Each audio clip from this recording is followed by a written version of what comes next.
They say the left hand, it drop mountains. They say the right hand, be slaying dragons. The untouchable True School Sports Empire proudly presents something the boxing games are missing. Hey, what's going on? It's your boy BT, and I came here to talk some boxing with the thousands of True School Sports subscribers. All right, guys, so I wanted to come here and speak about Gilberto Ramirez, because I've been a big Gilberto Ramirez fan for a lot of years. You know, a lot of people don't like Gilberto Ramirez. I feel like in the era of Canelo and Benavidez, he gets lost in the shuffle of Mexican fighters, you know, or Mexican-American fighters, you know, around those weights, you know, and he doesn't really talk a lot, but he's done some great things. He was the first Mexican to win a super middleweight title. He was the first Mexican to win a cruiserweight title. He was the first Mexican to be the unified cruiserweight champion of the world. So a really good fighter. I think actually a bit of an underrated fighter, right? He has a fight coming up January 16th out there in Palm Desert, California. He'll be taking on Sweden's Robin Safar, 19-0, 13 knockouts, in a fight that he's expected to win if he's able to handle business in that fight. That he himself, Zotto himself, has confirmed that his next fight after that will be a mega showdown event against none other than the Mexican monster himself, David Benavidez, in Las Vegas. Which, by the way, if that fight is happening, if that fight is to be true, Zotto's been struggling to get the critical acclaim he deserves as one of the best Mexican fighters of his era. He goes in there and he beats David Benavidez. That's the fight that makes Zotto a real, like, superstar, I think, of the fight game. Not just a very good fighter who won some titles and beat some good fighters, but I think people really start to give Zotto his flowers if he can beat Benavidez. And I know a lot of people would favor Benavidez that fight. I think stylistically Zotto could have some answers and some things for Benavidez to deal with that he hasn't seen, that he hasn't had to deal with yet in the pros. So I'm looking very forward to that fight because I think it's just a great matchup. But I got to give y'all the whole chessboard. I got to give y'all the whole big picture, because listen, man, I know Benavidez wants to go to cruiserweight. He's been talking about going to cruiserweight, and if they fight, it's a great fight. It's an awesome fight. But let's make no mistakes. Let there be no qualms. Let there be no ifs, ands, or buts about it. In the cruiserweight division, if you want to truly be the man, there's only one guy you have to really beat, and it ain't David Benavidez, or it ain't Gilberto Ramirez. It's Opetaia. Opetaia is the man in the cruiserweight division because he's the man who beat the man. He's the lineal cruiserweight champion. He beat Benavidez, therefore he became the man. And you know, you can trace the lineal title back to the beginnings of the cruiserweight division. You understand? So I want to get that established here on True School Sports. Zotto is downplaying Opetaia. Now, look, if you feel like, you know what, if you feel like the David Benavidez fight is the bigger fight to make, and it's the fight that's going to do more for your legacy, then just say that. But you don't got to downplay Opetaia, because truth be told, you can beat David Benavidez if you want, and you will get a lot of respect and a lot of fanfare, but it doesn't change the fact, and it don't change history. If you want to be the man in the cruiserweight division, the guy you must step in that ring with and defeat is Opetaia. So let's get that established. Here's what Zotto Ramirez has said in regards to David Benavidez and Opetaia. So we'll start with what he said about Benavidez. He stated the following, and I quote, "I'm excited about this fight, and this is something that I've targeted for years. It will be your classic Mexican versus Mexican-American war. I'm familiar with David and his team, and I've shared the gym and the ring with them in the past. They're great people, but business is business, and come May, I'm going to have my arm raised." So that was this part about Benavidez.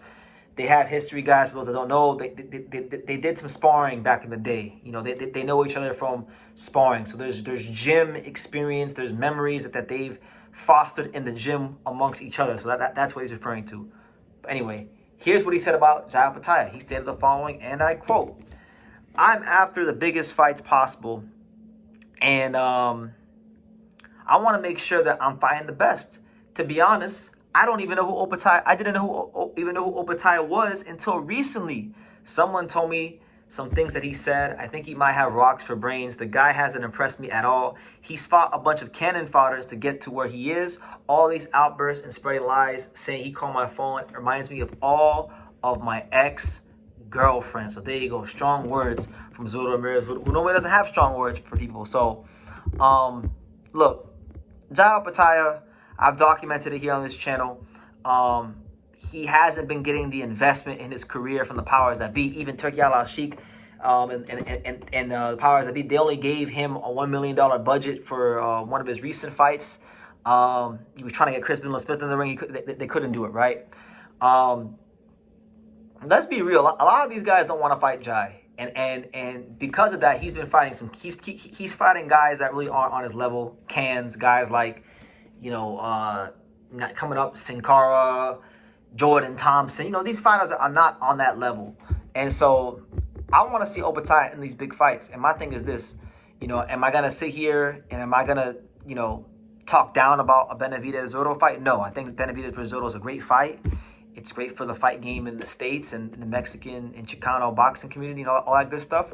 But I'm going to stand firm on this. If you want to truly be the man in the cruiserweight division, I don't give a fuck if you're Benavidez or Zotto. The guy you got to beat is Jai Opetaia. He is the lineal champion. And he's a damn good fighter. I mean, when you talk about Jai Opetaia and you just break him down in the simplest form as a fighter, he's an explosive southpaw with punching power in both hands who's going to try to knock your lights out. That's a dangerous guy. And he can box. And he got skills. And he got speed.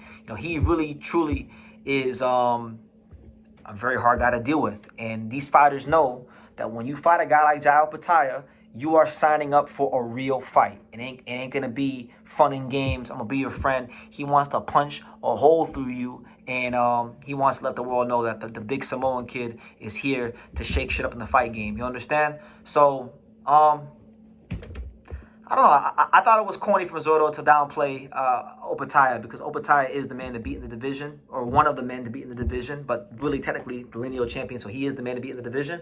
You don't need to downplay him to fight Benavidez. If you're going to fight Benavidez, you fight Benavidez, but you don't got to downplay Jai Opetaia.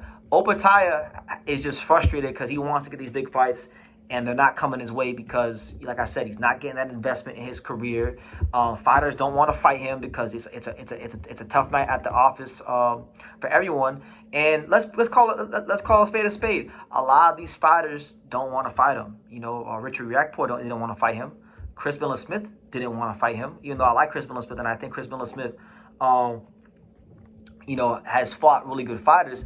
Chris Smith, isn't overly enthused about fighting him.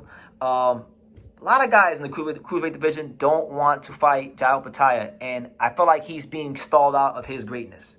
He's a great fighter. He's an awesome fighter, and he needs other awesome fighters like Gilberto Ramirez to prove that he's just as awesome, if not more awesome. So that's the news, guys. Zotto is in the process of making a Benavidez fight happen if he wins his next fight.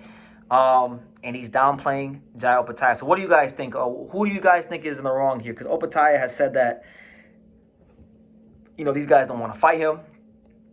Do you think Opetaia is just a fake boogeyman? Or do you really feel like, no, Zotto knows what it is, and if it came down to it, Opetaia would knock his lights out? Which one do you guys think it is? Leave your comments down below. Make sure you guys take the time to subscribe. Like I say in every single one of these videos, you can love me or you can hate me, but I'm just a kid from Dang It. So until next time, take care, guys. Thank you for watching True School Sports. Thank you for watching another video on the untouchable True School Sports empire, the home of boxing. We're on the road to 100,000 subscribers, guys. So help us keep being great. Help us keep pushing out that real boxing content for the fine folks all around the world. And make sure you jab, you hook, you Mike Tyson, you Mayweather that subscribe button. Pops, show them how do they gotta hit the subscribe button. Pop, pop, pop.